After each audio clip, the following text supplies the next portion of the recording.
And welcome there. My name is the Theoretical Theorist, and welcome to the first ever Fallacy Friday.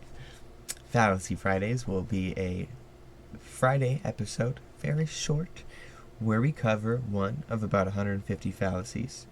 For those who don't know, a fallacy essentially is a illogical reasoning. It does not make sense in any debate, argument, or discussion. I would advise anyone who is dealing with fallacies not to acknowledge them, as by acknowledging and responding to fallacies, you create more fallacies. Anyways, I think this first fallacy that we're going to get into kind of hits home with everything that's been going on, so I think it's important that everybody knows about it. And it happens to be at the top of the list. We're going to be working through the alphabet, A to Z, all 150 on a weekly basis.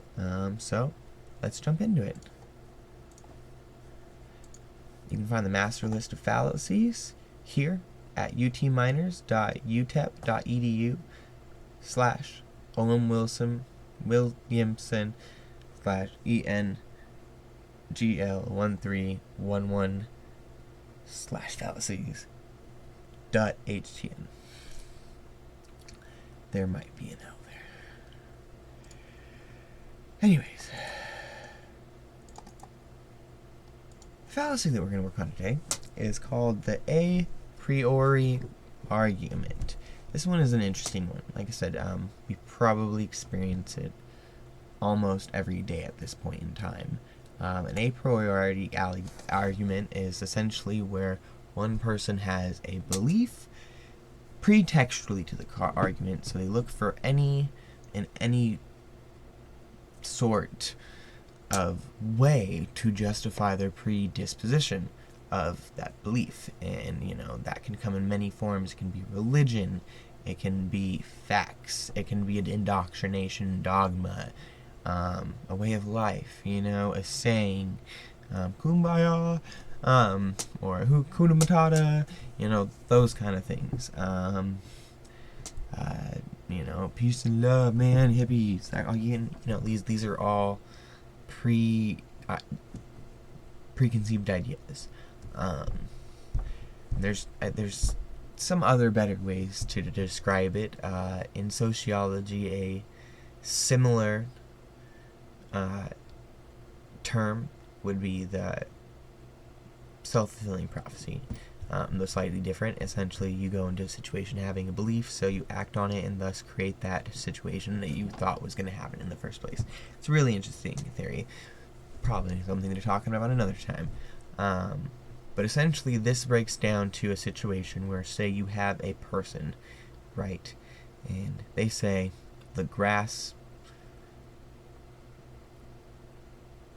needs to be watered. It needs to be watered, right? Every day. And then you have a scientist come by and they say, well, you don't need to water the grass every day. That's absurd.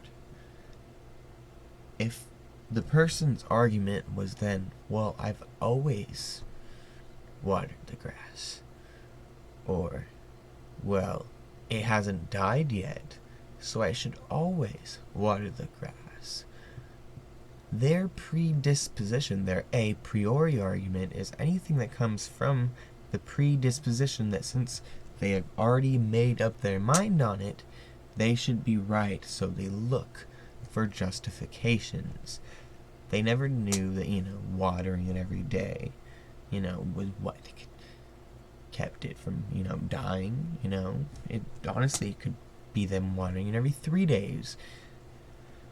Yeah, it's probably not a good example, but it's an interesting one, because we happen to see it all the time, and it's not just from one side of arguments, it's from both sides. Everybody tends nowadays have a predisposition on their position, and not enough people are open to talking. That's why I think this is a great fallacy to start with,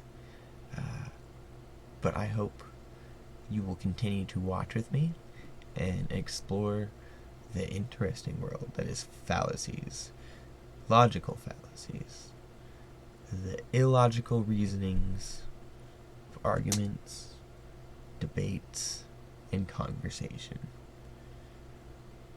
Thank you for tuning in. I am the Theoretical Theorist, and I'll catch you next time.